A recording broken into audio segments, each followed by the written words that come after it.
we want to try and get our head around this. That's not the absolutes. Where's the hell is that? Oh, press the wrong button, guys. Okay, there it is there. So we want to try and get our head around this as a storyline on a macro scale basis. By doing that, you can already see where the big opportunities are, can't you?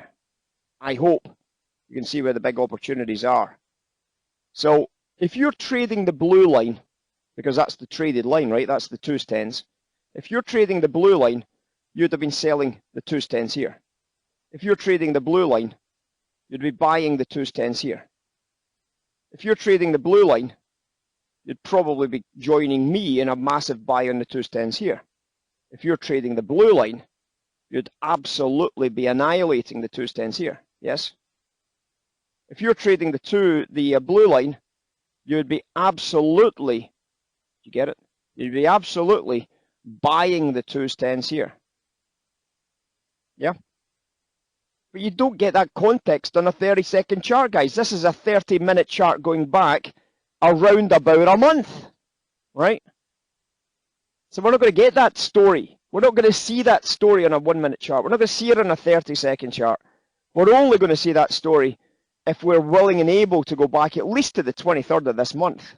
Today's the 25th. Now, it's only 48 hours of business, and most people should be able to see it, but obviously to see it, you've got to try and make sure you're always getting that overall context. I want to be short bonds on a macro scale basis, because if I'm buying the 2s10s, we know that's a sell on bonds, right? If we know that these are the great trades on the 2s10s here, we know there's a great trade on the 2s10s here, we know there's another great trade on the 2s10s here and here.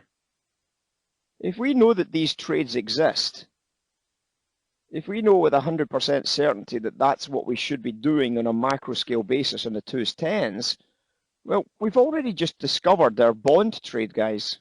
And it's one of the most important bond trades we'll get because it is curve trade, right? This is curve trades. This is the guys that do the biggest business on treasuries every single day, is the guys that buy and sell into these curve stories. So if we know that these are the biggest trades on bonds, the bond will be the exact opposite to those arrows. The bond will be the exact opposite to those arrows.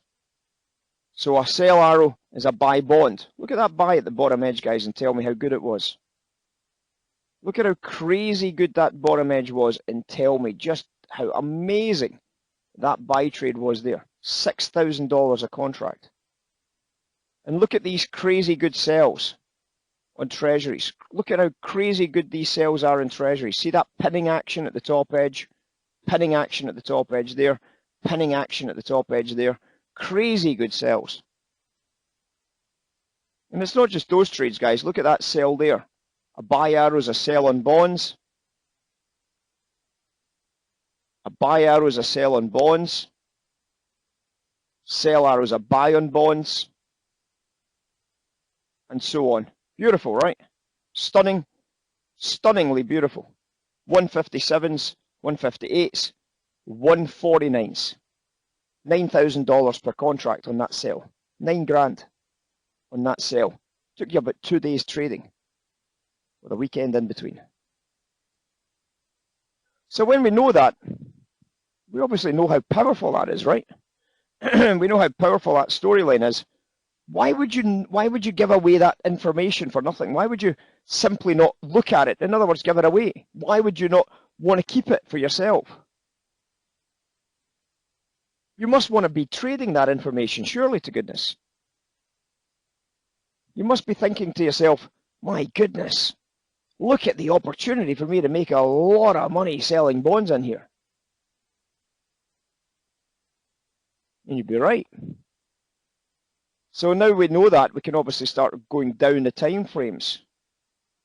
We start looking for that sell on bonds. We start looking for that short opportunity. We can see as we come into this area here, it's coming into the US bond market open, of course, 1300 hours, always one of the most important times of the day for a bond trader. The absolutes are flattening out into nothingness, and the bond tuts are way too low. There's the trade there, and there's the trade there. Sell side, those two locations. Sell side bonds, those two locations. And there's your sell trades on bonds, guys. sell side there, and sell side there. Sexy? Absolutely sexy. Look at that, guys. And then you get another sell on bonds there. There it is. There's the add-in sell. And then what do we see? We see the absolutes flattening out.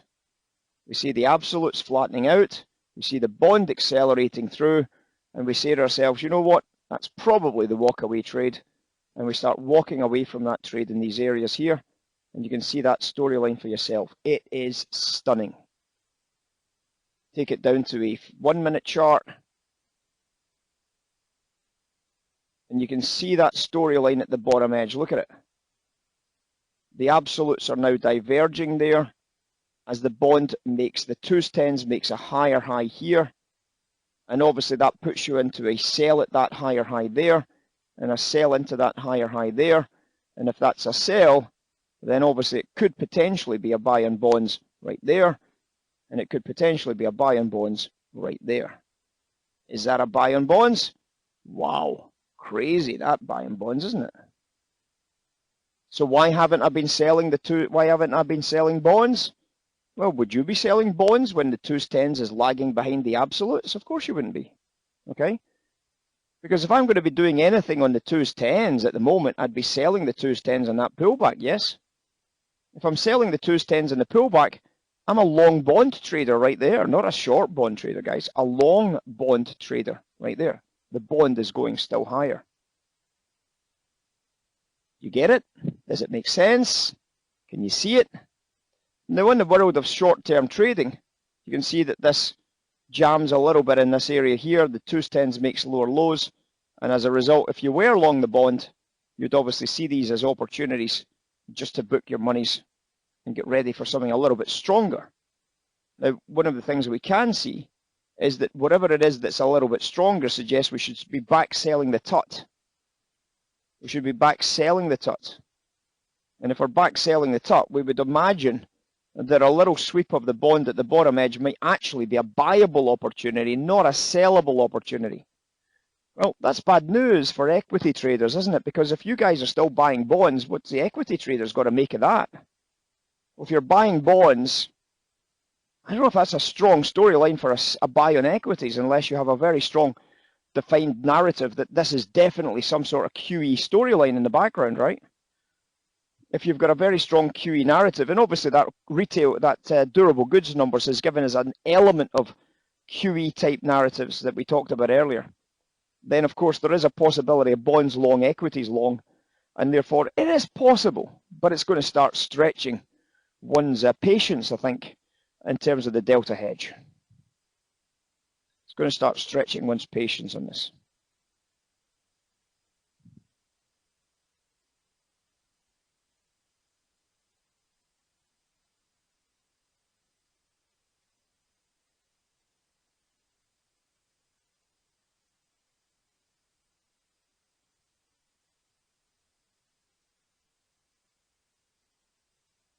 It really was a reasonable sell-off we got in that equities, by the way, guys. I liked it.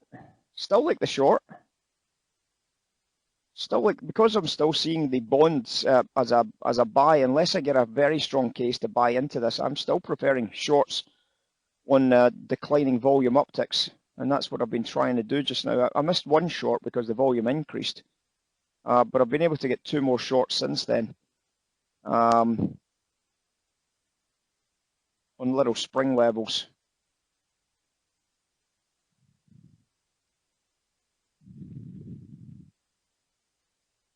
So we got a volume increase when we broke here, so I didn't sell that one. Came back down, we got a nice little spring trade structure here. We got a lower low here, took out the high, we got another lower low here. I drew a line against that little peak, and I got a little fade trade into that. We lost the value again at the bottom edge. You can see that very, very big decline in sell volumes at that stage. So a nice walk away at that stage. And obviously we got another divergence coming back into this pullback here. A little spring trade still in a sell structure. Gave you another squeeze trade opportunity there. And obviously this time the volume really did pick up on the sell. And then we waited. And then when we came back up into the same spring trade area, you can see what happened. Quite straightforward. The volume was declining into that phase, and that became quite a straightforward sell trade on the futures, and we got a reasonable sell-off. Now, there's a bit of a challenge now, because look at the volumes. There's no sellers again at bottom edges. So when there's no sellers at bottom edges, what should you be doing? Well, you certainly shouldn't be still holding on to a short trade, right? So you want to get rid of that short trade at that stage and wait for new information. Now we're getting buyers at higher prices, so we're now expecting this price to really motion to the ocean again. Let's get a rocket ship to the moon, and we should be seeing a big breaker of this 66 top edge, and see if we can catch a bid up here. See if we can get a little breaker going in to this into this top edge, guys. That looks reasonable at the moment, does it not?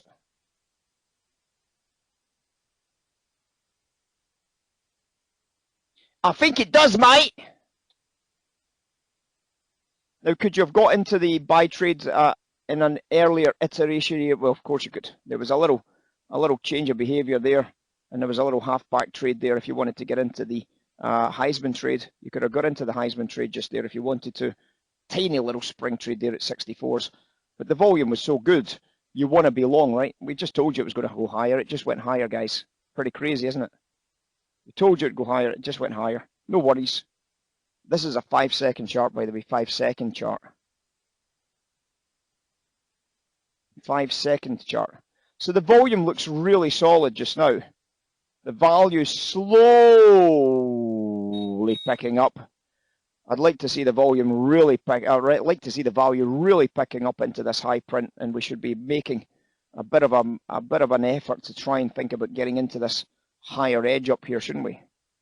With a big bracket high up here, we should be making a big effort to get into that bracket high.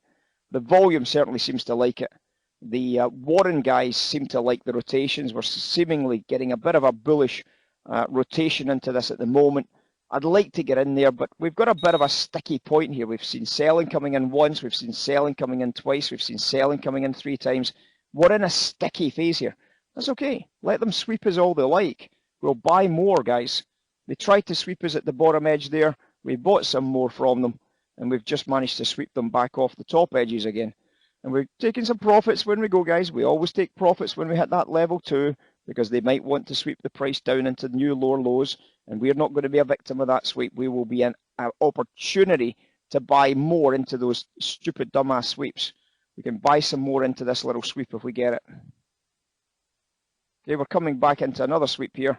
Just a little decline in that Warren line's just putting me on a little bit more of a pause just now, guys. Warren's just came off just a little bit harder than we would have liked. So I'm just letting it sweep through, and then we'll try and whack in some real big buys into the proper declining price, and we'll take the market back into rotation off of those declining prices. Great trade, nice outcome, guys. Great trade, nice outcome. There we go. Nice bracket trade. Hopefully we can now get a chance of running up into the top edge. Come on, sunshine, put a bit of effort into it. Where's those stupid dumbasses that buy at higher prices? We want to see them. Come in and buy at higher prices, you numbnuts. Give us a chance to get out of this trade at the top edges. Ah, get away. This is going through the top edge. Let's see 67 go bid, guys. There it goes, 67 bid. I'm taking some monies. Thank you. 67 bid. Money's in the bank account. And that was a nice little buy at 63. 4 points, guys, $200. 4 points, $200. Now we can make an attempt at the top edge, because we've swept out the weak buyers up here. We've swept those buyers out. Now we can make a live attempt at 69, guys. And who doesn't like making a live attempt at a 69, guys? We've got to go after that top line, right? We've got to go after that top line price. What's the challenge? The challenge is the damn rotations out of growth. People have bought stupid, dumbass stocks here. And that's where the challenge is, guys. That volume is not growth volume. It's divvy volume. And that's caused a bit of a flurry of selling coming back in against us, guys. No. Yes. You see it? There's a dumbass rotation right there, guys. So that volume was all divvy stocks, right? That volume is all divvy stocks. Do you get it? And if that volume's all divvy stocks, guys, I'm not interested in that volume anymore. I'm finished. Get rid of that trade, right? Get rid of it. It's not good enough. So when the volume comes in the divvies, just say thanks very much. we'll see you some other time at a bottom edge, right, or a new low price or something, because that's rubbish. That's just rubbish. Bottom edges, we've got a bottom edge there. We've got a little spring trade here. We can start watching for a possible little reversal in those areas and obviously try again. But we need to make sure that that rotation is still bullish at higher prices. If it goes bearish at higher prices, we know what's happening because we can define it, right? We can define it. So we got the bottom edge. There's the bottom edge. You can see there's no selling coming in. So whilst the rotation's bearish, there's no selling coming in. And we can obviously try and buy again into that no volume narrative and try and swing again back into that buy trade. But we need to pick up a rotational volume, guys, because otherwise this is just going to rotate around this balance area now. Because of that, coming into this 50 line, nice place to take some profits and just say, cheers. And if we start seeing an opportunity to, there's no selling, remember, so good opportunity to be long, but we want to be long when the growth buyers are back in the markets at the bottom edges. So we want to still be long. We don't want to be selling into no selling. We don't want to be selling into no selling. We want to be buying into no selling. And but we want to be buying when there's an opportunity to get some value in it, right? So I don't see that value just now. So I'm happy to distribute some business at 65, and we'll see how far we can take it. We'll see how much we can get out of this this no supply market.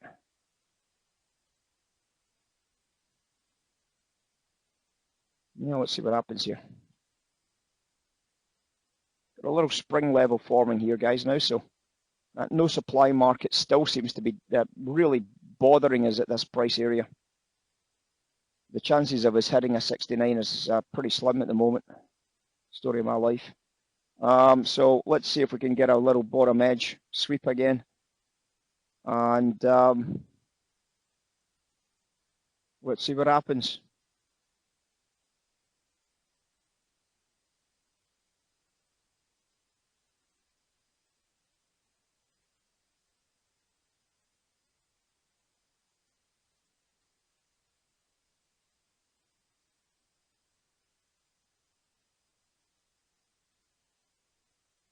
Like that seller that came in there, guys, that was a bit mean. Miseries. So that seller's now agreeing with the Warren rotation, so be very cautious about this, guys. That could give us a little interest in a commercial seller above here, so just bear that in mind. If you decided to buy that spring low, then obviously remember there could well now be a commercial seller just came in there. That's why the market maker pulled. Yeah. So this is starting to give us a little bit of a bearish look up here, boys, so be careful.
Starting to build a bubble long on oil. We were right about the sell, by the way, guys, weren't we? Woo! Well done. If you got the sell, we never got the level 2 liquidity, but obviously there's more than just level 2s. There was a little pullback fade there, which you might have got in line with the value dropping, the volume dropping and the value dropping. So the one thing we told you was that we weren't going to be trying to get into the long trade. We wanted to try and get into the sell trade. So if you never got it, you never got it. But if you did get the sell, I like your style because that stopped you buying into the bottom edge, that's for sure. All right, great trade. Well done. Well done. There was a bubble buy on oil, but on a 1 minute, but it didn't have any volume, so I never took it. Bubbles should always have volume, guys, because otherwise there's no bubble, right? The bubble has volume, always, should have always volume. So you can see there was a bubble buy trade in here, but I never took it because the volume wasn't there to take the trade, right? So we never got the bubble buy on oil. As it transpires, it went from 30s to 60s. We would have made ourselves $300, but I never got it. So fair diddles, right? This is what it is. Let's take a look at the slightly bigger time frame. There is obviously a very big buy bubble forming, and it was on that volume narrative.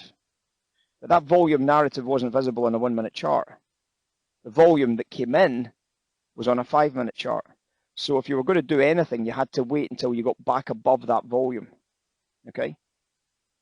There's still a bubble for a buy trade. I think we can all agree with that. There is still a bubble for a buy trade in here. So we can still be looking down into the lower time frames to find the big commercial at the bottom edge. Because remember, the big volume came in on that candle. So if you took that candle at that time, you would have been looking to buy that. Well, that buy trade there at 60 traded a high price of 70 for 10 ticks and a stop at break even. Well, you got your stop at break even. You scratched out on that bad boy, right? So I'm still thinking that we're waiting for the perfect bubble narrative. I like the idea of sweeping lower. You can see the short-term bubble is forming. So a big sweep lower, big stop liquidity, big sweep to the downside, take out that price of 25s, and we can put a bid watch into that market, guys, at 25 break. Yeah.